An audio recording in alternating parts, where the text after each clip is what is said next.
How are you doing today? I'm amazing. The sun is shining here. It is shining here too. It was not this morning. I got scared for a minute. I was like, oh no, here we go. I'm just checking our live feed. Okay, we're on the YouTube.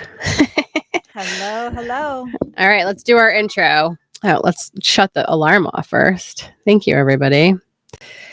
I'm going to do the intro again. Ready? Welcome to It's Only Because I Love You. It's the podcast where tough love meets honest truth. It's hosted by me, producer Rachel, and master guide Stephana Johnson. That's her. Join us as we dive into the raw, unfiltered conversation everyone needs to hear, but no one dares to say. For personal growth to business strategies, we tackle the hard truths that hold people back and businesses back. Always coming from a place of deep care and desire to see others thrive, whether you're an entrepreneur seeking clarity or someone ready to face what's really blocking your success. This live stream podcast is your wake-up call. We don't sugarcoat and we don't hold back. And it's only because we love you. So what is going on in your world? Oh, goodness. It's been a good week. We've had more sun than we usually get in the Pacific Northwest. So that helps me a lot. I like my sun. I think one of the things that has been in the forefront of my mind is the concepts around emotions and thoughts. And as you were filling me in before the show, as usual, word vomiting to Stephana. I thought, well, this is probably something we should talk about. And that's that, I say this almost every time I go on stage and do a keynote or something about when I'm working with a group. I'll say, you are not your thoughts. You have thoughts. You are not your emotions. You have emotions. And when you can differentiate between that, you can separate this stimulus response that often comes from when you have a feeling that doesn't feel good, right? Because you're not your feelings. You have them. And those emotions, our feelings, they're really our friends, our messengers, have something lovely to say, something important to say, but we often mistake them for ourselves, for who we really are, instead of recognizing them as the messengers and the communication that needs to be looked at. It doesn't mean that it's true, or it doesn't mean that it is. I'll liken it to this. Look, you're a mama. My two boys, when I would have, I wanted to raise my boys where they had self-determinism. So I really avoided as much as I could the control. No, you can't do this. Oh, you mustn't do that. And all of this. Because I was naturally in fear for myself. I just had a chronic emotion that was deep-seated of fear. So I was constantly trying to control everything. And I vowed that I would not do that or put that miasma on my boys. So I was very intentional on being so present in the moment with what would come up for them, and to, as long as they're safe, let's see what's coming, what's alive in them. And in raising them, I was raising myself each moment, each year. I would see, I knew this 4-year-old self of my little 4-year-old girl was sexually abused at that time. And so I was vigilant. Like every time those ages came up, I was so vigilant for my boys, and I would look at their environment. And what that taught me is to separate myself from my emotions. Because I used to, especially coming from the acting world, your emotions are what creates the drama. Yeah, you have to emote. And it's fun. It's like, whether it's evil and, being in this, I remember just playing this awful alcoholic. She was so gross, but so cool. And I would put bruised makeup on her, and I really got into that, and I could feel all of these emotions. And the delicious of really immersing yourself into that is fabulous. And on stage, it was so safe. Mm-hmm. Now, how can we bring that to our lives so that any emotions that we fully want to feel, we are safe to feel, but we do not mistake our truth for them? Okay, so I'm going to walk you back a little bit, because what happens in that moment? Like, your son's doing something, you are scared that something could happen, and that split second reaction would normally be, oh my God, don't do that. Or, oh my God, stop. Or, oh, what are you doing? How do you train yourself? Is it retraining yourself to not your immediately? Mouth. Yes. How do you do? It's easier said than done, because where you're just like, ugh.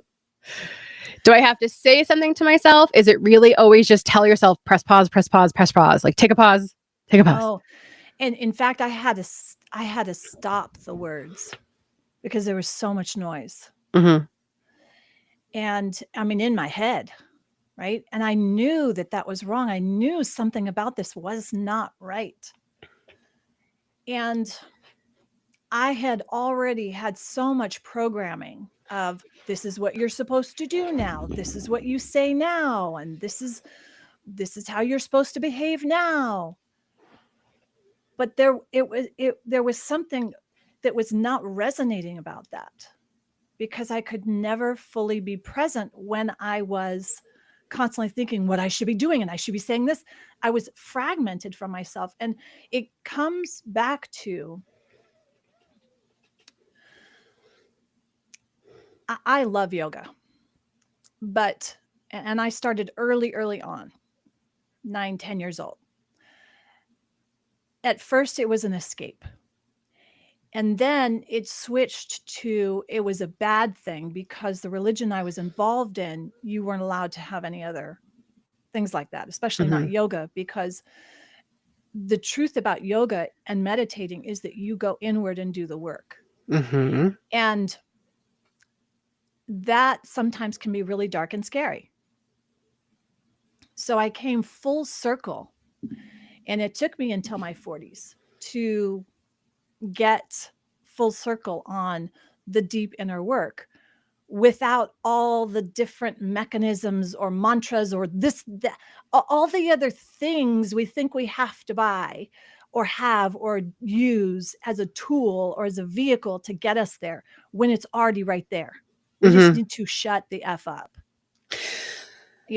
So in that moment, you're basically saying, become the observer. Observe what's happening. Observe how you're feeling, because the fear or the anger or whatever the emotion is that's attached to the thing isn't necessarily theirs, right? You don't want to give it to somebody else, right? It's yours. And it's not necessarily because of the thing that's happening. It could be because of something deeper inside that you haven't dealt with in your life. And so when you choose to be the observer of the situation, yes, you're the soul, you're still the mother, you're the guide, etc. And if obviously they're going to hurt themselves in some way, you step in. However, if it's them exploring and learning and expanding their brain, which they may fall, or maybe something will happen that's, small, that's how they learn lessons. So if you're always stopping them from exploring and experiencing because of the fear inside of you, step back and learn to just sort of observe what is happening and let it happen. Yes, that was a really good unpacking of that. And how can now we use this for ourselves and for what you just went through yesterday, or what you're observing? It's just, I have to utilize social media as a platform, or I choose to. I don't have to do anything. I choose to utilize social media, right? Yeah, I choose. It is my choice. I don't have to. And obviously, everything happening in our world right now is in my opinion, my perception is very chaotic, and I try to keep my head in the sand about most of it. But a post came up about people having to work multiple jobs and can't make ends meet. And it got me in this like weird mind spiral of like, oh my God, is that going to happen to me too? Okay. So right there. So that's where you are misidentifying yourself with someone else. because you have natural empathy, which is awesome. Yes. But you can't immediately put yourself in there and then live out their life. Correct. You have no idea what they're doing. They could be going and blowing money that, that they don't have. And you don't know their history, and we don't know. We're missing a lot of data. Right. So for you to go into a spiral on that, right. like, that's not useful, is it? No, not at all. And so I have to learn to, like, literally, that's not my life. That's not my focus. I came up with a small mantra yesterday, but I'm working on it because I feel like I need some sort of a vocal cue right now to, like, stop that spiral of empathy, right? Because I can't save everybody. You need to just practice being you. Because most of it's just, you just have to let go of that stuff and just be you, because you are clear, you are calm, you are connected to your truth, you know it.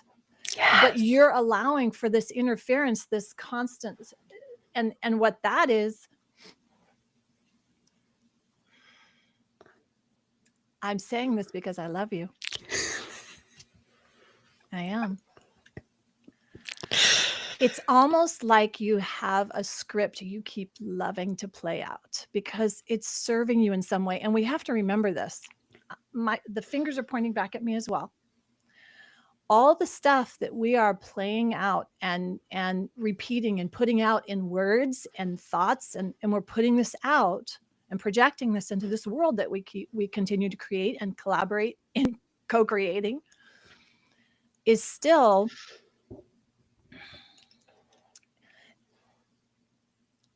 ultimately it comes down to us. So it's still like a script you're playing, and it's serving you in some way. So just be mindful of that. So is that where the term flip the script really comes from? Where it's like, okay, right. But it's like easy to be negative in that moment, but it's almost just as easy to be positive and flip the script and say, come from a place of abundance instead of a place of lack. Right. So as a business owner, let's convert this conversation to being a business or being a solopreneur or a small business that's growing. We compare ourselves to so many other people. And for some reason, exactly, when you just said, just be yourself, I was like, wait, why didn't I think of that? Like, why is that so hard for us to just be ourselves? Is it because we're so ingrained to compare or have imposter syndrome? Like, why can't we just be confident in being ourselves? Yeah. So I don't know that that's an effective question. Okay. How should I reframe it? I mean, yeah. So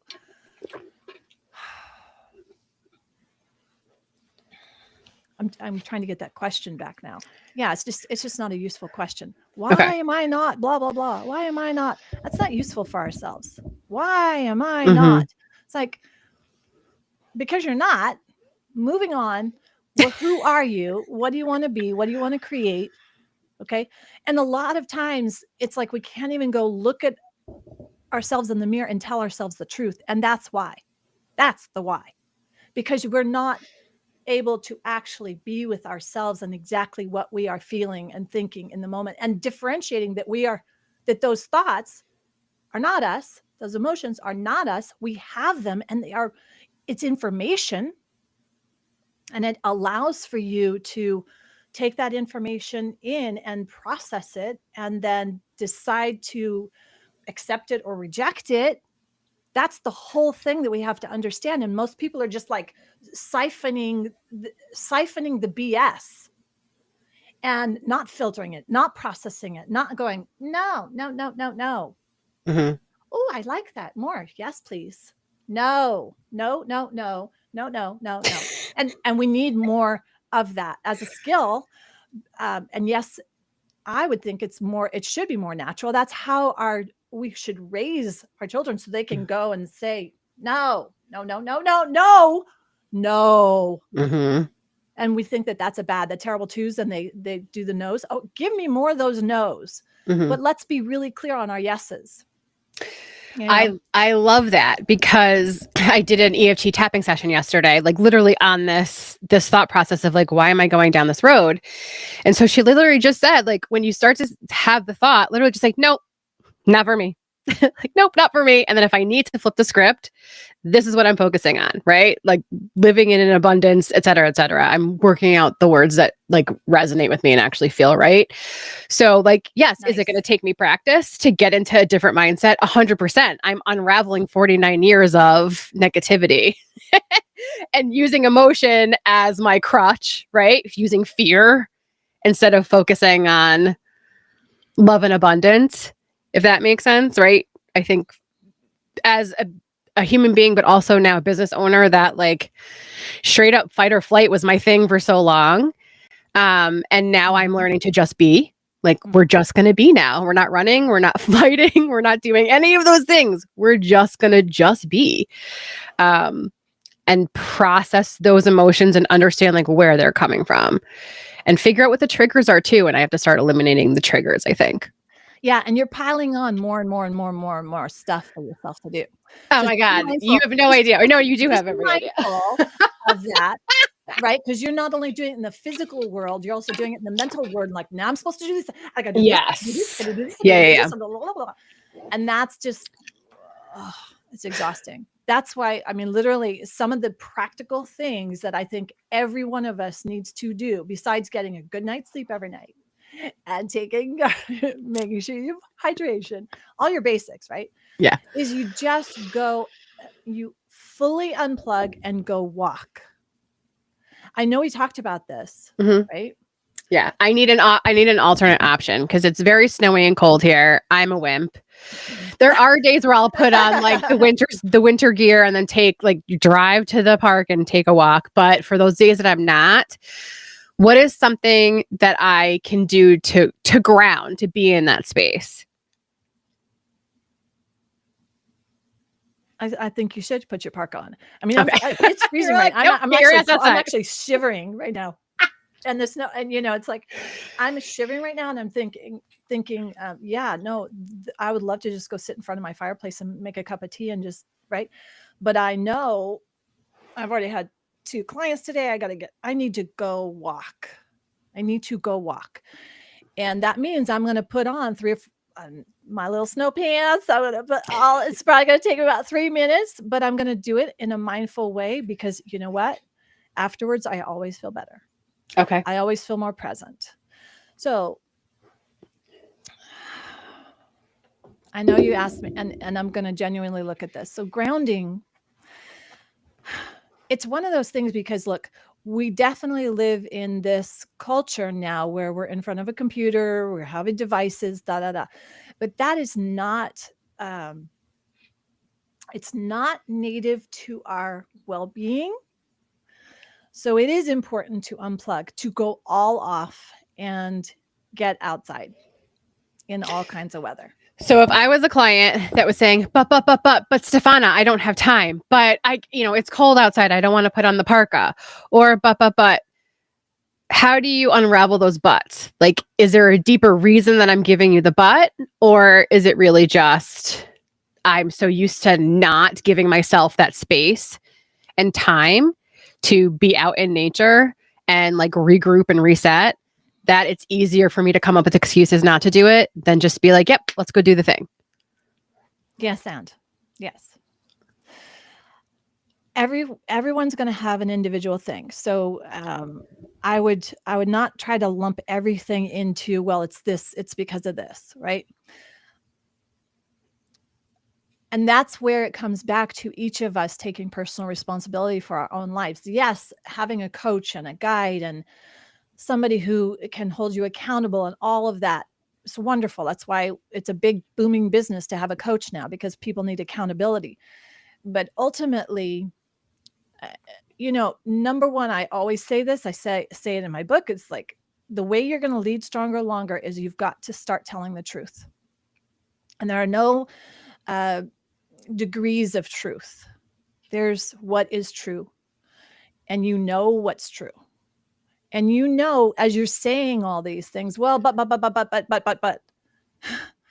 what's really true, right? But I don't. Does that make sense? Yeah, because it's hard. It gets deep because at the surface level, what is true is, oh, I don't have enough time.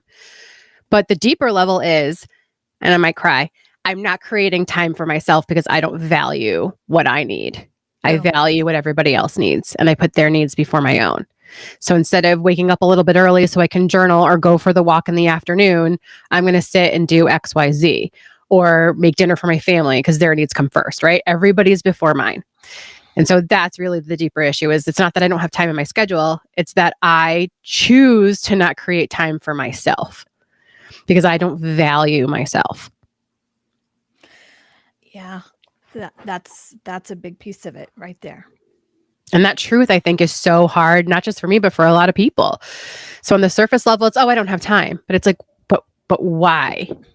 Like, do you not have time, or are you choosing not to create space for what you need?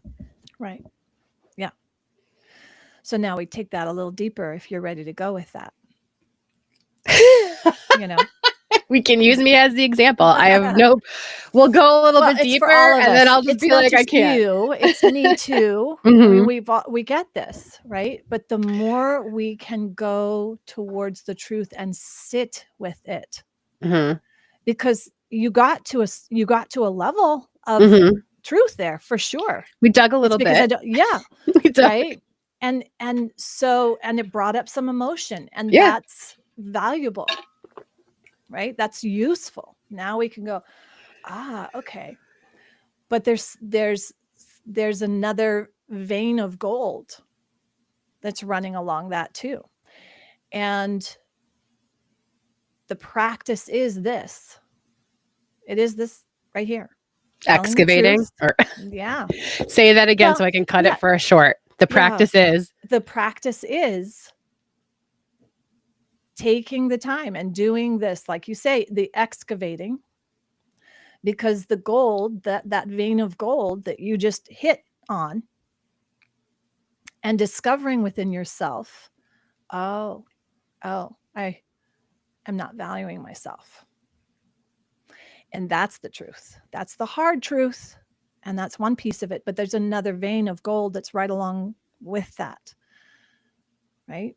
And as your guide, I can see this, and I can see it right there. And that brings up emotion in me because I want so much to pull it out of you. Just like we want to do that for our clients, or as a business owner, we want so much.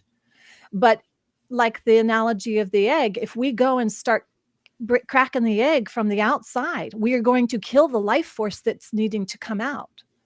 Right? So for me to go and, come on, you got it. Come on, Rachel, what's the next one?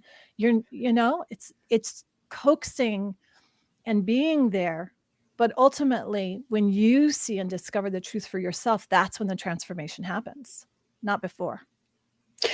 No, and it's not easy. It is hard, because then it's like, okay, now we know the truth. Now what? Right? Now we know the truth. Are we going to act on it? Wait, yes, right, exactly. And so you said, now we know the truth. Now what? Well, do I know the full truth though? Because we were going to go another level. So right. Okay. So here's the thing. Knowing is one piece. Understanding is another level. And then integrating to the point where you can shift.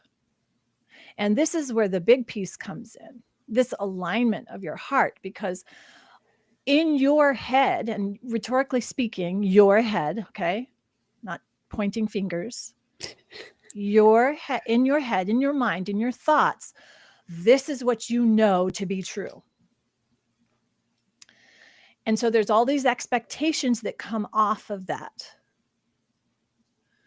So you have the experience of seeing someone who has something that triggers something within you, that lights up something in your thought field, and then it goes and takes you into, and most likely, I mean, yes, I can say it went to a childhood thing. Oh no. And then it just wires together, right? The understanding of our brains and our thoughts wire together. When they are firing together, then they wire together, right? That whole Joe Dispenza, right? He's got a whole, well, yes. What fires together, wires together. Yeah. And Candace Pert's work was the catalyst for that. I would study more of her work as well. The the concept here, though, is so that's one layer. The knowledge and the understanding needs to be integrated into the heart. And the heart is where those feelings are. And there's a lot of disconnect. There's a lot of disconnect from the heart. And what I mean by that is that the expectations of our current culture, and I'll start even when I was a kid, the expectations have been so high for decades that there's no time to process and to fully feel. So as a result, we've got a lot of backup. And I'll look at it as, digestion. Nobody likes to be constipated. That's miserable. But most people are walking around massively constipated, right? And so it's almost ready to be, you never know when it's going to back up, and then we're going to have this big festering mess. And these are those moments where you're letting off steam, that moment where you saw that and there was a response, and then there was, okay, now I'm going to do some tapping on it because that's the tool I have in my toolbox, and it's a pretty effective tool, right? But it is a tool. Make no mistake about it. We've got tools. Going for a walk is a tool. Having conversations with somebody you care about and that cares about you is a tool. Useful, right? Planning, taking the time to do that, all useful tools. And at the end of the day, building in those moments where you make it your norm to be honest 100% with yourself. And that's the key. I'm finding that honesty does take time and practice because I'm so used to lying to myself, I think, for so long that it's hard. Because like you said, okay, great, you got to this level, but then there's more. And it's like, okay, well, how much deeper are we going? Number one. Number two, I love that you brought up planning, because that was one of the self-love things I did do was I created like a plan, like literally utilizing the full moon and the new moon, utilizing my birth chart, all these different things, because in my head, I very much align with astrology, but I don't understand it. It's like a language I don't get yet. And so I started to plot out my schedule around full moon, new moon, and when I have my period also, because I've noticed that like hormonally, I just get into this weird space. That's not a good headspace to be around. And so okay, let's just take this right now. Let's just take that right there. Oh, I almost want to replay that back so that you can hear yourself. So this is for all women and men. They need to know this. When we have our cycle as women, that is when I wish I could remember the source of it. Maybe Christine Northrup, Dr. Christine Northrup. Do you want me to look it up while you talk about it?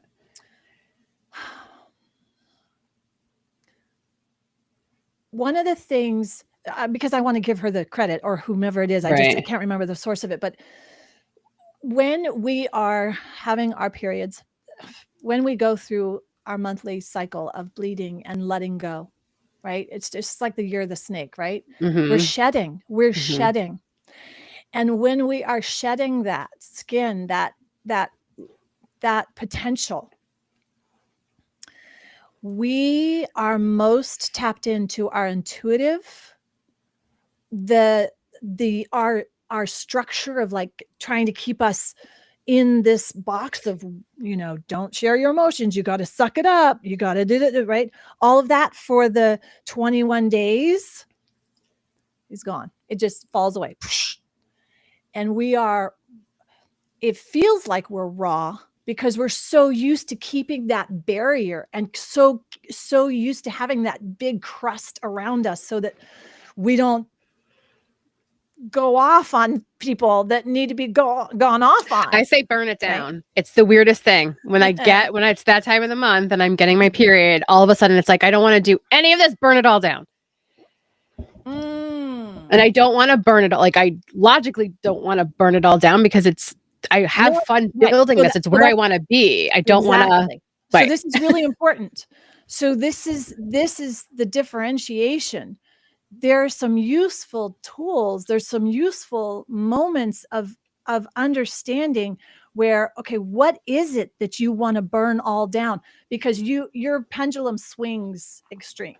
Yes. Okay. I have high highs and low lows. So we gotta get this pendulum to let's get your high highs and your lows to be a little higher. So let's just keep I'm writing notes as you're talking, because this is amazing. We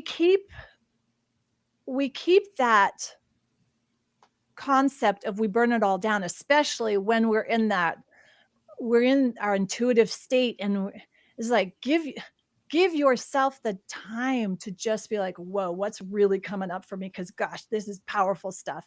I just want to burn it all down. Okay, burn all what down specifically? Burn all the BS. Burn down all the nonsense and the chaos. Okay, good. So I want to get rid of the nonsense and the BS and the chaos. What do I want instead? Oh, well, I want more predictability of my income, of my client calls, whatever. I want more predictability. I want more, maybe even control, meaning I want to know that I'm going to have the clients when I have the clients, and I want to know that money's coming in, and I want to know. Okay, good. Okay, so what do I have to do? Oh, okay. So really what I need to do is make sure I have my systems in place. Okay, so how would I get the systems in place? And so now we're building blocks on a structure that is not this tablecloth that someone can go and pull out at any moment. And we are trying to actually create something that once we build this block in this structure, it's strong enough to hold the next piece, right?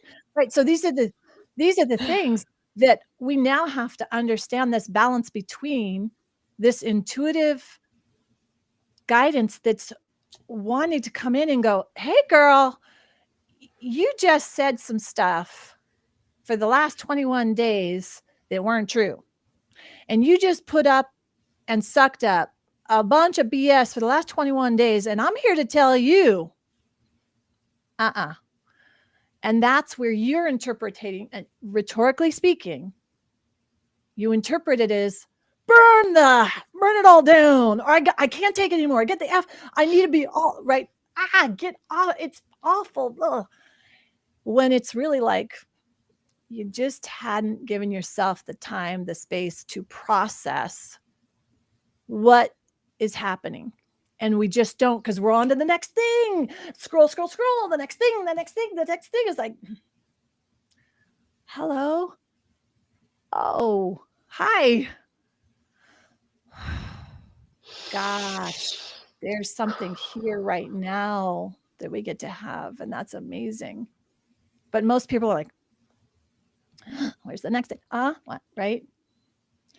Anyway, that's what I'm saying that we need to get to, is we need to build that in, and we need to know that that's the case, and not think that we're missing something, and be around people who know this and are waking up to their own truth, and not the layers of lies of truth, right? Mm-hmm.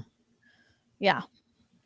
So the word building is, I wrote that in my journal today, because I literally was like, I feel like I'm building the foundation for the next structure, right? The next 50 years or the next 10, whatever it is. I'm creating a system for my business that will allow me to grow it a little bit, because I don't want to grow too big, which means that uncomfortable space of growing pains, of hiring people, spending more money, which I do gratefully, right? I'm grateful that I'm in this space. I'm happy to include new people on my team.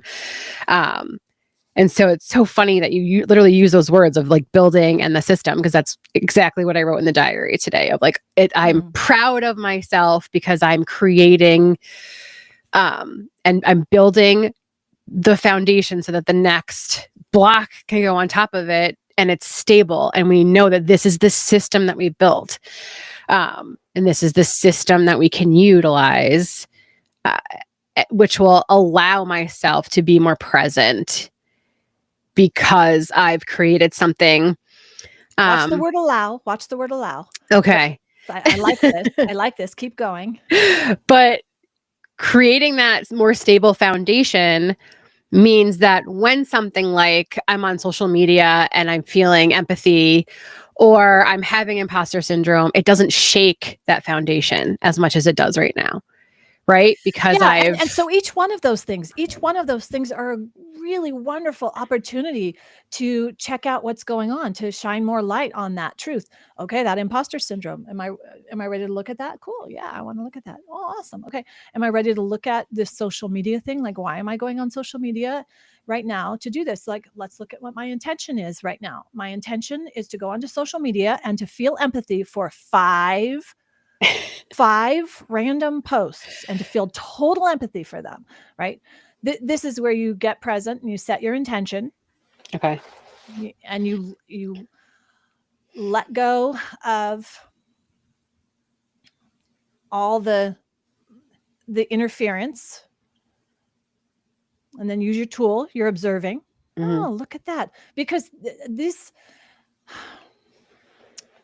is an opportunity for you, rhetorically speaking again, I'm not pointing the fingers, all of us, we can look at,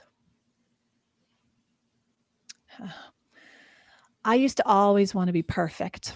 I wanted everything to be perfect. I wanted to be perfect and do it right. I wanted to be right because I thought if I did that, I'd be loved and I'd be worthy. And I realized that enormous pressure that I was putting on myself to be perfect all the time, to have it all perfect, to look perfect, to all of that, was not only completely exhausting, draining, ineffective. Nobody gave a shit. Nobody did. It was all in my own head.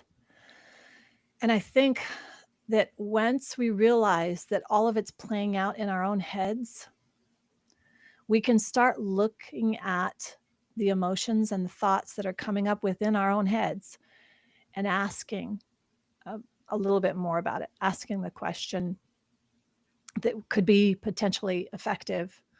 What's this about? Tell me more. Let's look at that. I'm genuinely curious as to this part this part of me that became so frantic that this person might have to get 4 jobs in order to survive. And like, let's get really curious about that and look at that and see what starts to unravel in that. And I bet, especially knowing you have so much empathy and understanding and compassion that you might discover something incredible there. Something incredible. You know? Yes, I'm not ready to go there though. I don't want to spiral. Yeah. So for people that want more information literally about dealing with emotion, which is what we sort of started this conversation with, is it in the book Lead Stronger Longer? What resources do you have as a coach, as a guide that can get people a little deeper into this conversation? So I will share the link to a video I made when one of my beloved was killed a couple of years ago, and wasn't killed. He anyway. Oh my God. Yeah. Is that for another conversation for another time? It was so emotional. I couldn't take it. I could not. It was just too much. But I intentionally used my tools. And the one thing about emotions is that when they become so overwhelming is when we add significance to them. And that's the thing. And I think if someone could start there with those emotions and recognize, oh, what's the significance then I'm adding to this emotion instead of just allowing it to feel. And other books, I would say Lead Stronger Longer is more about habits, 52 high performance habits. And it starts with the number one habit of being truthful. Okay. Which tell we the truth, talked right? about. Yeah, exactly. So I love David Hawkins' Letting Go. Okay. I think that would be a top 10 read, that if someone's going to read a book this year, that should be one of your top 10 if you have not read it. Yeah. Where are we I at? have not. Is your book on Audible? I don't see your book on Audible. No. And it's not going to come out. You're not going to do an audio version? I will, but I'm going to decide whether or not I'm going to move forward with a publisher. Okay. And, yeah. So. Okay. I'm getting Letting Go. And then good. your book, Perfect. because I've got all these, I forgot I belong to Audible and I have all these Perfect. credits. So I was like, oh, I may as well just start using them. So your homework assignment is Letting Go. Okay. On Audible or whatever. Okay. And practice it. Allow whatever to come up. Allow the emotion to come up. Don't stop it. Don't squash it. Don't judge it. Don't analyze it. Don't put significance on it. Okay. Just let it come up fully. And then let it go naturally. Don't force letting it go. Don't force trying to push it away. Just let it come up and let it go. And that's what I would say to anyone listening to this is, we'll be back in 2 weeks. Yeah. That's what I would spend my self-care time. Not the polishing self-care, right? Polishing, going and getting our nails done to polish ourselves up. Like, I don't talk about that. But the letting go would be the most valuable use of your time. Okay. Yeah. And then I also joined your Good Night, Good Morning. Oh. I know. I'm excited.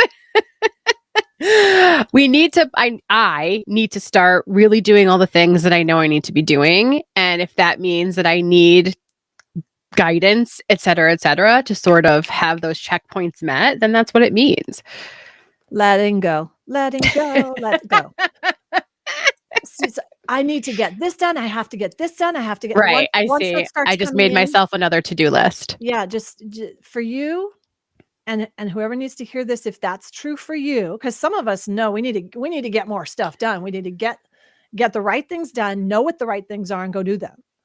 But some of us need to just stop it,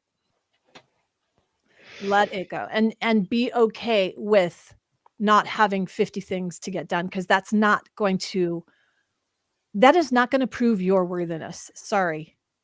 And I'm saying that one straight to myself, because I could be as busy as possible in order to justify how worthy I am. Look at me. I did 50 things today. I got all this stuff done. I'm really good at doing stuff, and lots of stuff, because I thought that would prove that I'm worthy. Ain't gonna cut it. You have to know and tell the truth inside. That's where it starts. And that's because I love you. Oh, you're so good. That was so good. You're amazing. All right. If people do want to get in contact with you, StephanaJohnson.com is her website. I'm going to put all the links here as well. I can be the guinea pig every week, but I don't think I should have to be per se. We want your questions. We want you guys to send stuff. You can leave it in episode comments, because I do peruse those, and then you can send me an email if you want to, or you can email Stephana directly if you want to. We can make it anonymous. We don't have to say who you are at all, because we do get deep because we love you. All right. Thank you, everybody, for joining. Look for those links in the descriptions, and we'll see you in 2 weeks. Let me just make sure it's done everywhere. Hold on. Do I have to press end? I think it'll end by itself.